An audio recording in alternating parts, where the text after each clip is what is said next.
The prologue to the Canon's Yeoman's Tale.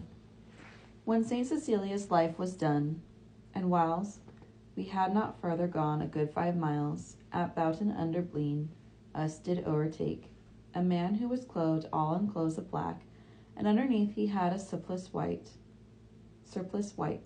His hackney was of dappled grey, so bright with sweat that it was marvellous to see. It seemed that he had spurred him for miles 3. The horse too that his yeoman rode upon, so sweat that scarcely could it go, and on. The breast strap of the harness foam stood high, whereof he was as flecked as is a pie. A double wallet on a crupper lay, and as it seemed he went in light array.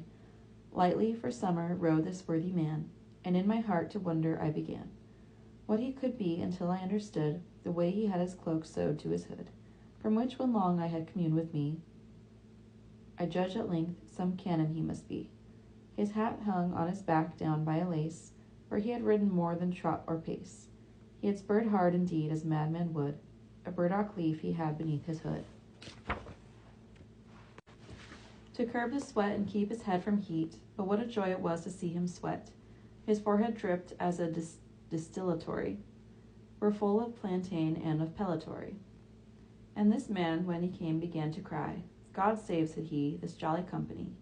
Fast I have spurred, said he then, for your sake, because I wanted you to overtake, to ride on in this merry company.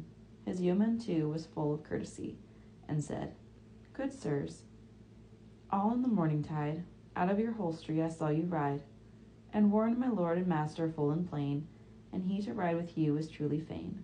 For his amusement he loves dalliance. Friend, for your warning God give you good chance, said then our host, for truly it would seem your lord is wise, and so I may well deem. He is right jocund also, I dare lay. Can he a merry tale tell on the way, wherewith to gladden this our company? Who, sir, my lord? Yea, without a lie.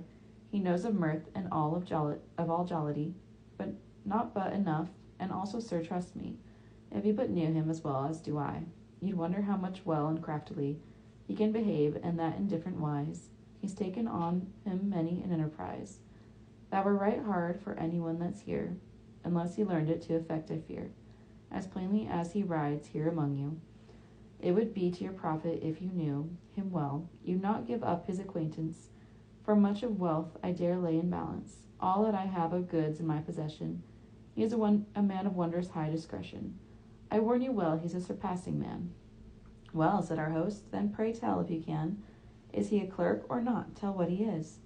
Nay, he is greater than a clerk, you is. This yeoman said, and briefly, if you'll wait, host, of his craft a little I'll relate.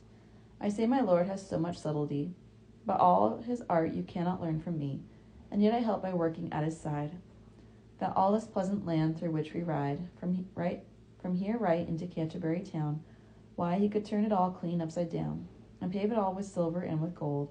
And when this yeoman had this story told unto our host said, Bencite, this thing is wondrous marvellous to me, since your lord is a man of such science, for which men should hold him in reverence, that of his dignity, his care so slight, his overgarment is not worth a mite.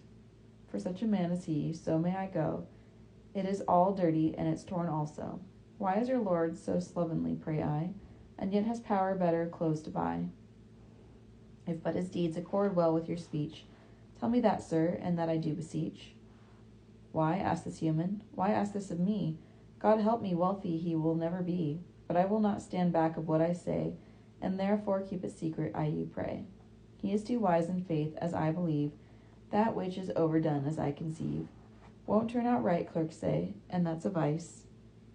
In that I hold him ignorantly nice. For when a man has overmuch of wit, it often happens he misuses it. So does my lord, and this thing grieves me sore. May God amend it, I can say no more. No matter then, good yeoman, said our host, since of the learning of your lord you boast. Tell how he works, I pray you heartily, since he's so clever and withal so sly. Where do you dwell, if you may tell it to me? Within the suburbs of a town, said he, lurking in corners and in alleys blind, wherein these thieves and robbers every kind have all their privy fearful residence, as those who dare not show men their presence. So do we live, if I'm to tell the truth. Now, said our host, let me go on forsooth. Why are you so discolored in the face? Peter, cried he, God give it you will grace. I am so wont upon the fire to blow, that it has changed my colours as I trow. I'm not wont in a mirror, sir, to pry, but I work hard to learn to multiply. We stir and mix and stare into the fire, but for all that we fail of our desire. And never do we come to our conclusion. To many folk we bring about illusion, and borrow gold, perhaps a pound or two, or 10 or 12, or any sum will do, and make them think, at the least it's plain, that from a pound of gold we can make twain. It is all false, but yet we have great hope that we can do it, and after it we grope. But that science is so far us before, we never can, in spite of all we swore, come up with it. It slides away so fast, and it'll make us beggars at the last. The while this yeoman chattered on like this, the Canon nearer drew and did not miss. A thing he said, suspicion always woke in him indeed when anybody spoke. For Cato says suspicions ever fed in any guilty man when aught is said. That was the reason why he drew so near to his yeoman his gossiping to hear. And thus he said unto his yeoman then, Now hold your peace and do not speak again, for if you do, you'll pay it ruefully. You slander me here in this company, and you uncover that which you should hide. Yea, said our host, tell on, whate'er betide, for all his threatening, do not care a mite. In faith, said he, my caring is but slight. And when this canon saw how it would be, that his yeoman would tell his privity, he fled away for very grief and shame. Ah, said the yeoman, hence shall come a game. All that I know anon now will I tell. Since he is gone, the fiend take him to hell. With him hereafter I'll have naught to do, for penny or for pound I promise you.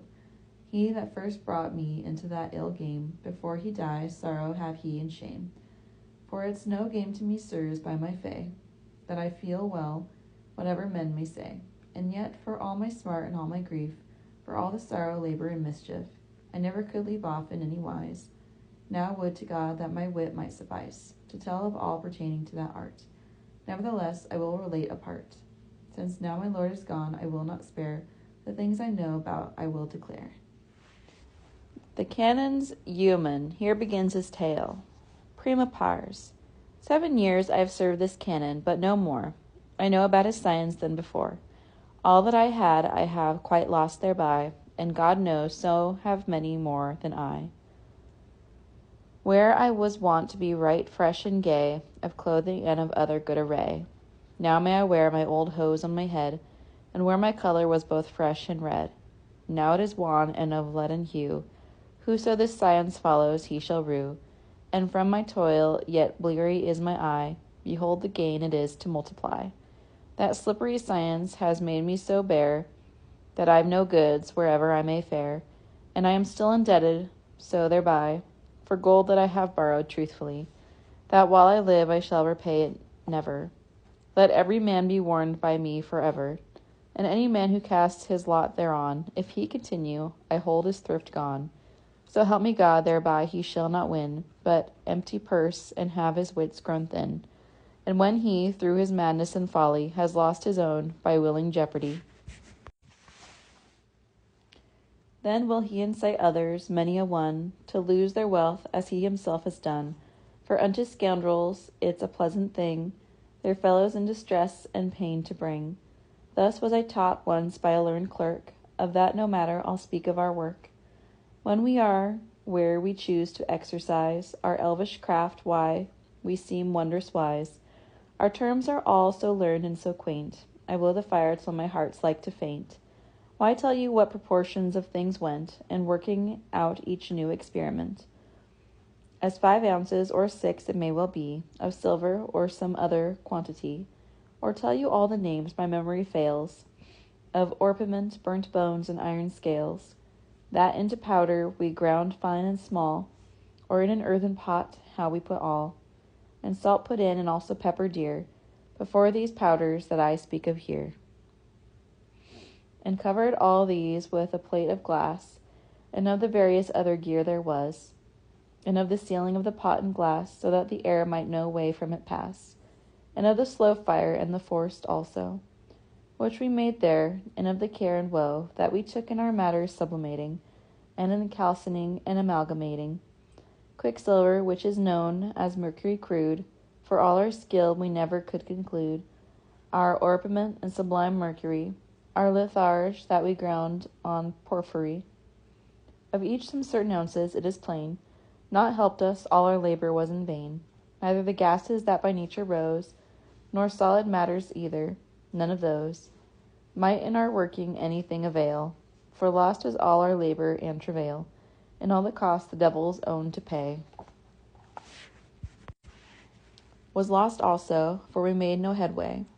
There is also full many another thing, that to our crafts pertains in laboring, though name them properly I never can, because indeed I am an ignorant man. Yet will I tell them as they come to mind, though I'll not try to class each one by kind. Armenian bowl, borax, the green of brass, and sundry vessels made of earth and glass. Our urinals and all our dispensaries, vials and crucibles, sublimatories, cucurbites and alembics, and such freaks, all dear enough if valued at 2 leeks.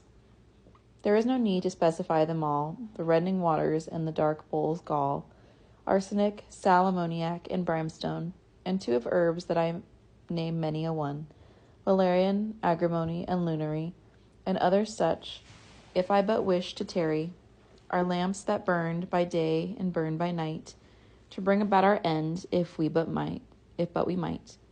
Our furnace too, white hot for calcination, and waters all prepared for albication.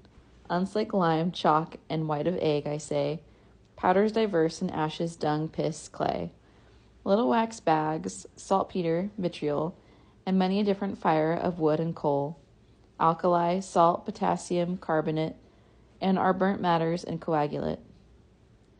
Clay mixed with horses' or men's hair, and oil of tartar, alum, glass, yeast, wort, argoil, realgar, and our matters absorbent, and with them too our matters resorbent.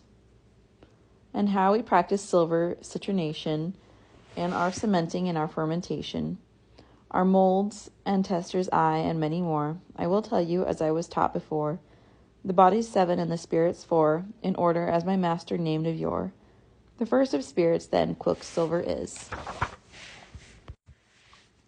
The second arsenic, the third is sal ammoniac, the 4th brimstone. The 7 bodies I'll describe anon. Sol gold is, Luna silver as we see, Mars iron, and Quicksilver's mercury.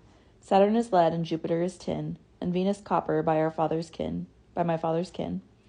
This wicked craft whoso will exercise, he shall gain never wealth that may suffice. For all the coin he spends therein goes out, and is but lost, of which I have no doubt. Whoso then will exhibit such folly, let him come forth and learn to multiply, and every man that has aught in coffer, let him appear and be philosopher. Perhaps that craft is easy to acquire. Nay, God knows. And be he monk or friar, canon or priest, or any other wight, though he sit at his books both day and night, and learning of this elvish, fruitless lore, all is in vain, and by gad it's much more. To teach an ignorant man this subtlety, fie, speak not of it, for it cannot be. And though he has book lore, or though he's none, in final count he shall find it all one. For both of them, and this by my salvation, come to one in seeking multiplication. They fare the same when they've done everything, that is to say, they both fail sorrowing.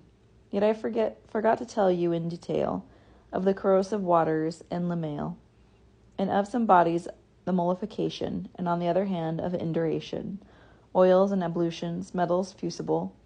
More than a Bible it would need to tell.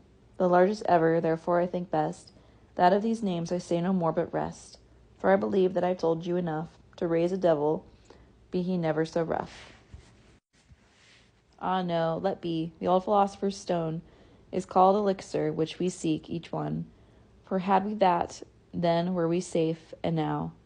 But unto God in heaven do I vow, for all our art, when we've done all things thus, and all our tricks, it will not come to us. The thing has caused us to spend all we had, for grief, of which almost we should go mad. Save that hope, good hope comes creeping in the heart, supposing ever, though we sorely smart. The elixir will relieve us afterward. The tension, of such hope is sharp and hard. I warn you well, it means go seeking ever, that future time has made men to dissever. Trusting that hope from all that ever they had, yet of that art they cannot well grow sad, for unto them it is a bitter sweet. So it appears, for had they but a sheet with which to wrap themselves about by night, and a coarse cloak to walk in by daylight, they'd sell them both and spend it on this craft. They can withhold naught till there's nothing left, and evermore, wherever they'll be gone, men know them by their smell of foul brimstone. For all the world they stink as does a goat. Their savor is so ramish and so hot, that though a man a mile away may be, the odor will infect him, trust to me. Thus by their smell and their threadbare array, if men but wish, these folk they'll know, I say. And if a man but ask them privately, why they do go clothed so unthriftily, they right away will whisper in his ear, and say that if they should be noticed here, why men would slay them, what of their science, lo, thus these folks impose on innocence.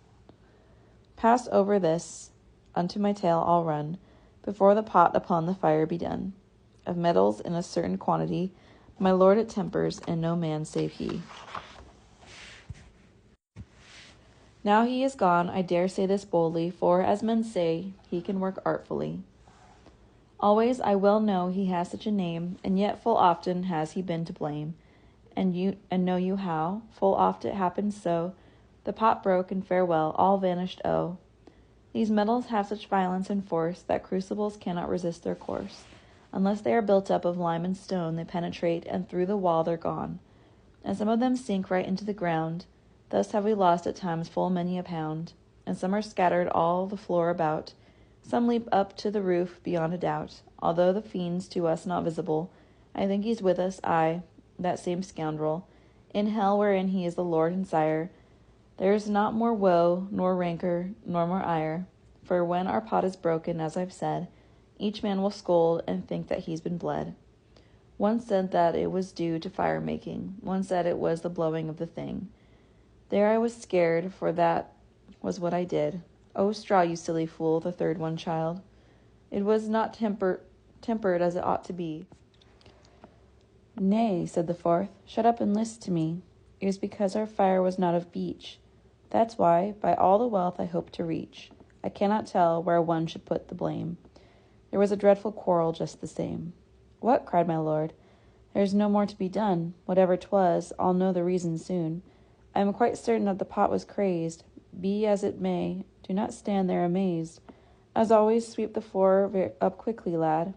Pluck up your hearts, and be both blithe and glad.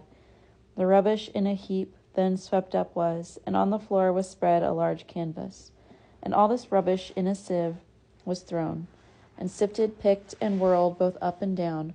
By gad, said one, something of our metal there is yet here, although we have not all.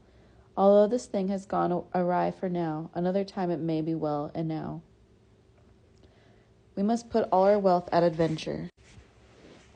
A merchant's luck, gad, will not I endure. Believe me, in his high prosperity, sometimes his freight will sink beneath the sea, and sometimes comes it safely unto land. Peace, said my lord, next time I'll understand how to proceed, and with a better aim. And save I do, sirs, let me be to blame. There was defect in something well I note. Another said the fire was far too hot. But were it hot or cold, I dare say this, that we concluded evermore amiss. We fail of that which we desire to have, and in our madness evermore we rave. And when we're all together, then each one seems as he were a very Solomon. But everything that glisters like fine gold is not gold, as I've often heard it told. And every apple that is fair to eye is yet not sound, whatever hucksters cry. And even so, that's how it fares with us. For he that seems the wisest by Jesus is greatest fool when proof is asked. In brief, and he that seems the truest is a thief. That shall you know ere I from you do wend, when of my tale I've made at length an end. Explicit prima pars, et sequitur par secunda. There is a canon of religion known among us who'd contaminate a town. Though 'twere as great as Nineveh was the free, Rome, Alexandria, Troy, and others 3, his tricks and all his infinite treacherousness.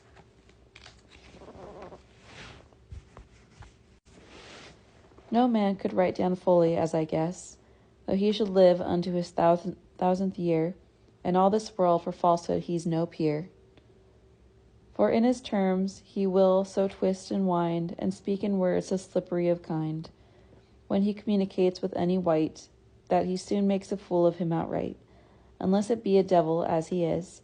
Full many a man has he beguiled ere this, and will, if he may live a further while, and yet men walk and ride full many a mile, to seek him out and have his acquaintance, not knowing of his treacherous simulants.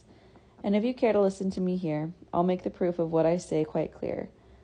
But most religious canons just and true, don't think I'm slandering your house or you. Although my tale may of a canon be, some rogues in every order pardon me, and God forbid that for one rascal's sake against a group we condemnation make. To slander you is no wise in my intent, but to correct what is amiss I'm bent. This tale I tell here not alone for you, but even for others too. You know well how, among Christ's 12 disciples, there was not one to play traitor, save Iscariot. Then why should all the rest be put to blame, who guiltless were? Of you I say the same. Save only this, if you will list to me, if any Judas in your convent be, remove the man betimes, I counsel you, lest shame or loss or trouble should ensue. And he displeased in nothing, I you pray, but hear what on this matter I may say. In London was a priest and a newlier, who had therein dwelt many a quiet year. A man so pleasant and so serviceable to the good wife who shared with him her table, that she would never suffer him to pay for board or clothing, went he ever so gay. Of spending silver too he had enow. No matter, I'll proceed as I said now, and I'll tell about the canon all my tale, who gave this priest good cause to weep and wail. This canon false he came upon a day into the chaplain's chamber where he lay, beseeching him to lend him a certain amount in gold, the which he'd pay again. Lend me a mark, said he, for 3 days say, and when that time's done, I will it repay. And if you find me false, I shall not reck, if on a day you hang me by the neck.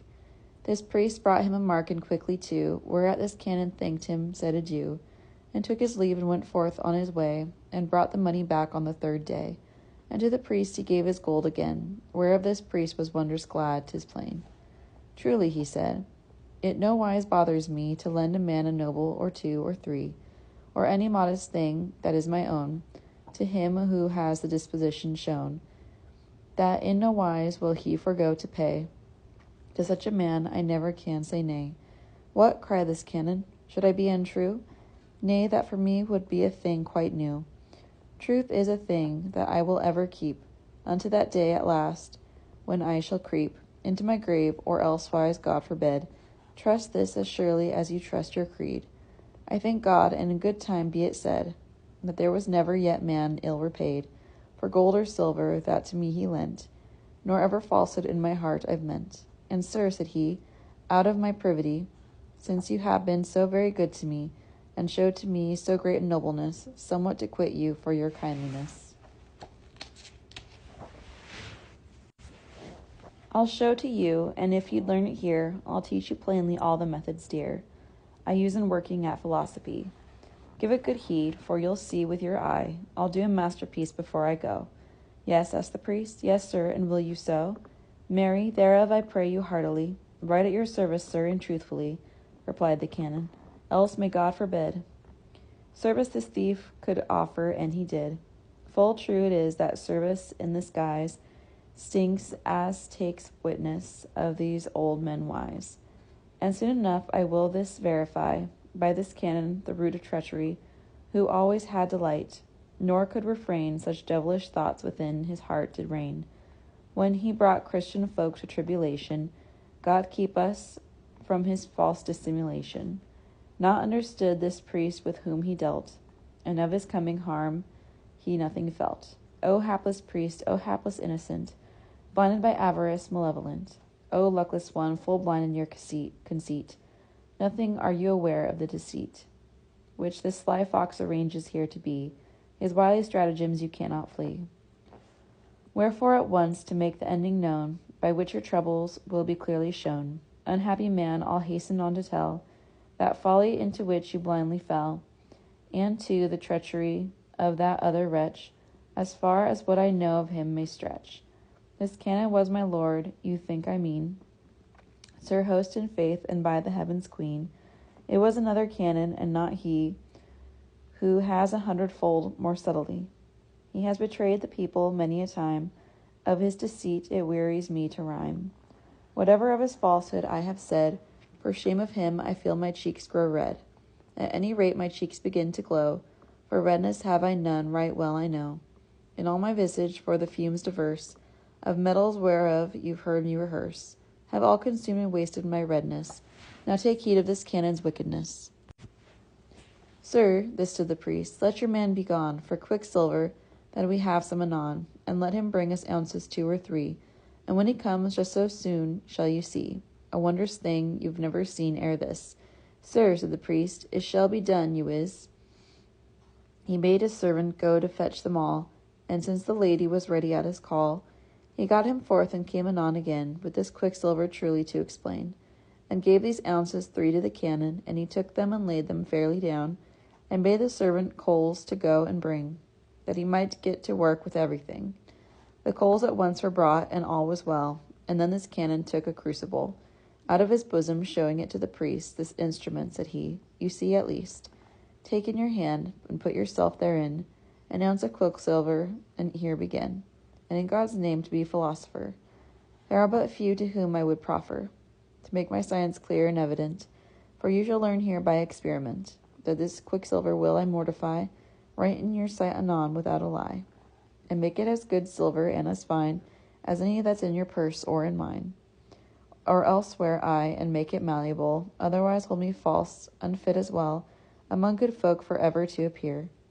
I have a powder here that cost me dear, shall do all this, for it's the root of all. My craft you'll see what shall therewith befall. Dismiss your man and let him stay without, and shut the door fast while we are about our secret work, that no man may espy, and the way we work in this philosophy. All was then done as Canon had decreed.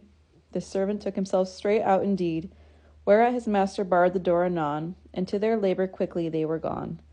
The priest, at this damned Canon's ordering, upon the fire anon to set this thing, and blew the fire, and busied himself full fast. Within the crucible the Canon cast a powder, I know not whereof it was, compounded whether of chalk or maybe glass, or something else it was not worth a fly, to blind the priest with. And he bade him hie the coals to pile the crucible above, in token of how much I bear you love. This Canon said, your own 2 hands and none other shall do this thing that shall be done. Thank you, the priest replied, and was right glad, and heaped the coals up as the Canon bade. And while he labored thus, this fiendish wretch, this Canon false, may him the foul fiend fetch, out of his bosom took a beechen coal, wherein right cunningly he'd bored a hole, in which before he'd put a silver limile, an ounce, in which he'd stopped up without fail, with blackened wax to keep the fillings in. And understand you well that this false gin was not made there, but it was made before. And there were other things I'll tell you more about hereafter, which with him he'd brought, ere he came there to cheat he'd taken thought. And ere they parted, he did even so, till he had skinned him he could not forgo. It wearies me when of him I do speak, for on his falsehood I myself would wreak. If I knew how, but he is here and there, he is so restless he abides nowhere. But take heed now, sirs, for God's very love, he took this coal whereof I spoke above, and in his hand he bore it privily, and while the priest did pile up busily the burning coals, as I told you ere this Canon said, my friend, you do amiss. This is not piled up as it ought to be, but soon I shall amend all that, said he. Now let me thereof have a hand the whiles, for I've great pity on you, by St. Giles. You are right hot, I see well how you sweat. Take here a cloth and wipe away the wet. And while the simple priest did wipe his face, this canon took his coal, and with grave grace laid it above and well to middleward upon the crucible, and blew it hard, until the flames did blaze up hot again. Now give us drink, sir, said the canon then, for soon all shall be well, I undertake. Let us sit down, and let us merry make. And when this treacherous canon's beechen coal was burned, then all the fillings from the hole into the crucible fell down anon, as so in reason it must needs have done, since so well centred over it was. But thereof nothing knew the priest, alas.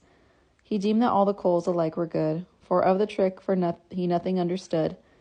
And when this alchemist was ready, he said to the priest, Rise up and stand by me, and since I know that metal mold you've none, go sally forth and bring here a chalk stone, for I will make one of the very shape that ingots molds have, if I can them ape. And two, bring in with you a bowl or pan full of clear water, and you'll see, dear man, how well our business here shall thrive in brief.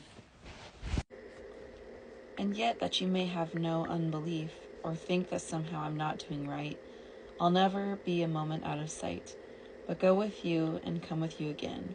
The chamber door, then briefly to explain. They opened and they shut, and went their way. And as they went, they took the key, I say, and came again without a long delay. Why should I tarry here the livelong day? He took the chalk and shaped it in such wise as molds are made, as further all apprise. I say he took them out of his own sleeve, a piece of silver, hell the man receive, which was an ounce, no more or less, in weight. Now here's the trick, the tray of which I'll state. He shaped his mold in length and breadth to be like to the piece of silver as you see, so slyly that the priest this never spied, and in his sleeve did then model hide. And from the fire he took his crucible, and poured it in the mold, for all went well, and in the bowl of water then did cast the mold and all, and bade the priest at last, Seek what there is, put in your hand and grope, and you shall find there silver, as I hope. What devils out of hell should it else be? Filing of silver, silver is, cried he. He put his hand in, and a piece took out, of silver fine and glad, you cannot doubt. Was this priest, when he saw that it was so, God's blessing, and his mother's dear also. And all the saints too, may you have, my friend. The priest replied, and may they curse my end, unless you will vouchsafe to teach to me, this noble craft and all this subtlety. It will be yours in all that ever I may. Said then the canon, Yet will I essay a second time, that you may take good heed, and be expert in this, and at your need, when I am absent on another day. You may this science and its arts essay. Quicksilver take, said he, 1 ounce, no more, as you'll remember that we did before. And as you treated that, so do with this, and like the first will change which silver is. The priest then followed carefully the plan, and as he'd been bidden by this cursed man, the canon, long and hard he blew the fire, to bring about the thing he did desire.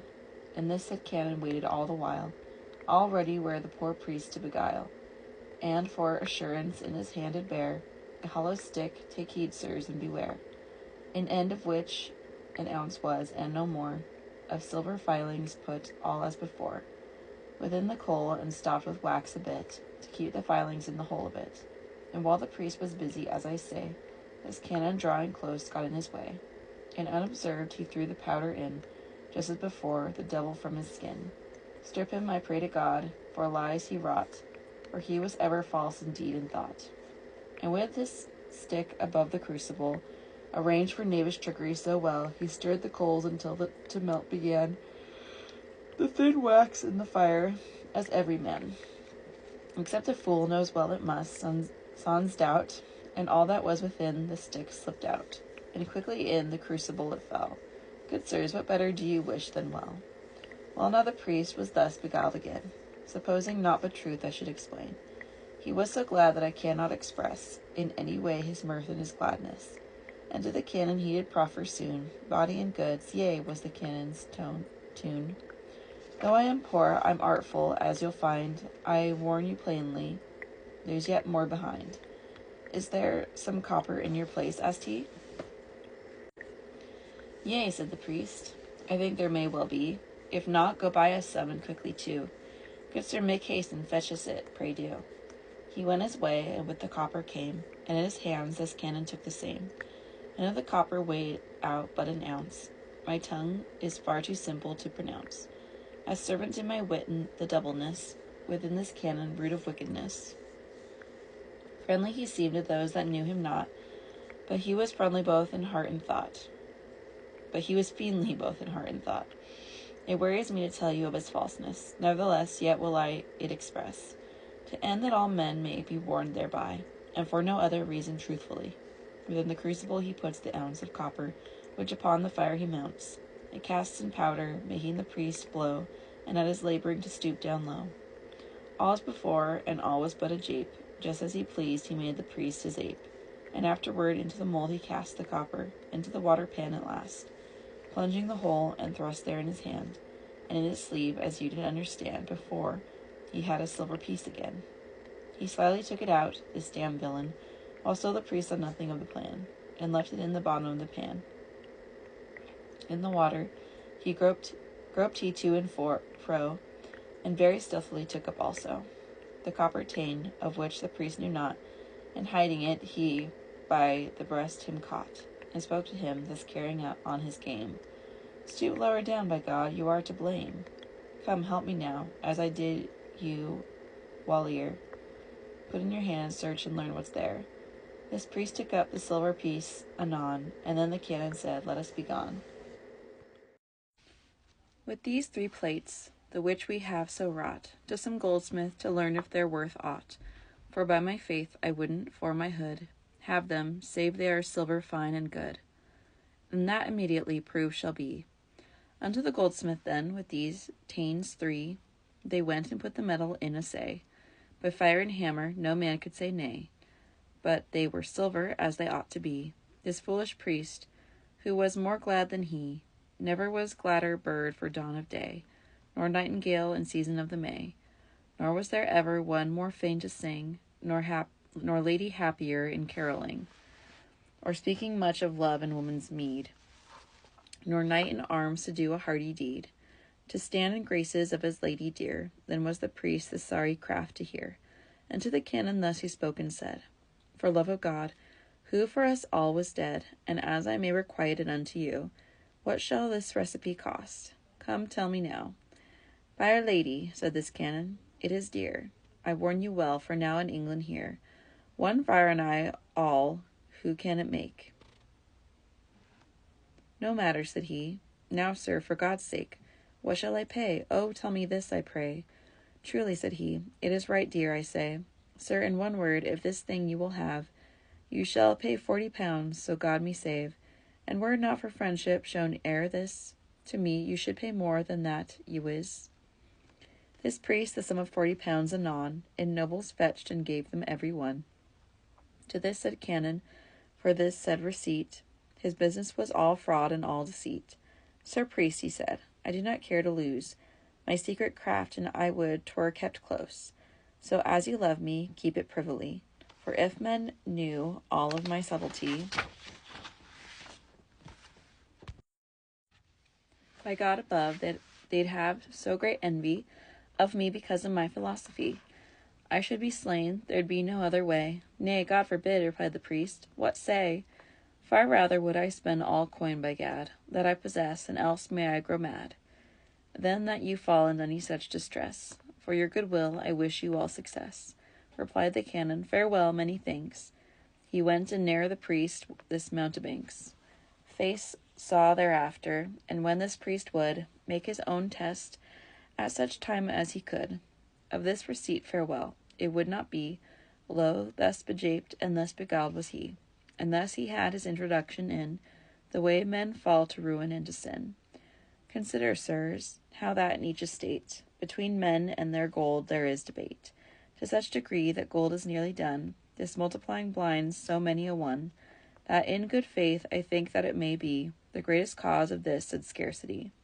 Philosophers, they speak so mistily about this craft, plain men can't come thereby. With any wit that men have nowadays, they may well chatter, as do all these jays, and in vague can't set their desire and pain, but to their purpose shall they ne'er attain. A man may easily learn, if he have aught, to multiply and bring his wealth to naught. Lo, such a gain is in this pleasant game. A man's mirth it will turn to grief and shame, and it will empty great and heavy purses, and causes alchemists to get the curses of all of those who thereunto have lent. O fie for shame, those who the fire resent. Alas, can they not flee the fire's fierce heat? If you have tried it, leave it, I repeat, lest you lose all. Better than never is late. Never to thrive at all were a long date. And though you prowl, you never gold shall find. You are as bold as Bayard is the blind, that blunders forth and thinks of danger none. He is as bold to run against a stone as to go ambling down the broad highway. And so fare you who multiply, I say. If your two fleshly eyes can't see aright, look to it that your mind lack not for sight. For though you look about and though you stare, you shall not win a mite in traffic there. But you shall waste all you may scrape and turn. Avoid that fire, lest much too fast it burn. Meddle no more with that base art, I mean, for if you do, you'll lose your savings clean. And now I'll tell you briefly, if I may, what the philosophers about this say. Arnold of Villanovana I will cite. In his Rosarium he brings to light these facts, and says, in this I do not lie, no man can Mercury ever mortify, unless its brother's aid to it he bring. And also he who first did say this thing was father of philosophers, Hermes. He said the dragon doubtless takes his ease, and never dies unless there's also slain his brother, which, to make the matter plain, means by the dragon Mercury none other, and brimstone's understood to mean the brother, that out of Sol and Luna we can draw. And therefore, said he, give heed to my saw. Let no man busy him ever with this art, unless philosophers to him impart their meaning clearly, for unless he can their language grasp, he's but an ignorant man. This science and this learning too, said he, must ever the most secrets be. Also there was a student of Plato, who on a time said to his master so, as his book senior will bear witness. And this was his demand and truthfulness. Tell me the name, sir, of the secret stone. And Plato answered in this wise anon, take now the stone that Titanous men name. What's that? Asked he. Magnesia is the same. Plato replied, yea, sir, and is it thus? This is ignotum per ignotius. What is magnesia, good sir, I do pray? It is a water that is made, I say, out of 4 elements, replied Plato. Tell me the root, good sir, said he. If so, what then is water? Tell me if you will. Nay, nay, said Plato, and now peace, be still. Philosophers are sworn, aye, every one, that they will thus discover it to none, nor in a book will write it for men here, for unto Christ it is so lief and dear, that he wills that it not discovered be, save where it's pleasing to his deity, man to aspire, and also to defend, whom that he will, and lo, this is the end. And thus do I conclude, since God in heaven wills that philosophers shall not say even how any man may come upon that stone, I say, as for the best, let it alone. For whoso makes of God his adversary, to work out anything that is contrary to what he wills, he'll surely never thrive, though he should multiply while he's alive. And there's the end, for finished is my tale. May God's salvation to no good man fail. Amen. Here ends the Canon's Yeoman's tale.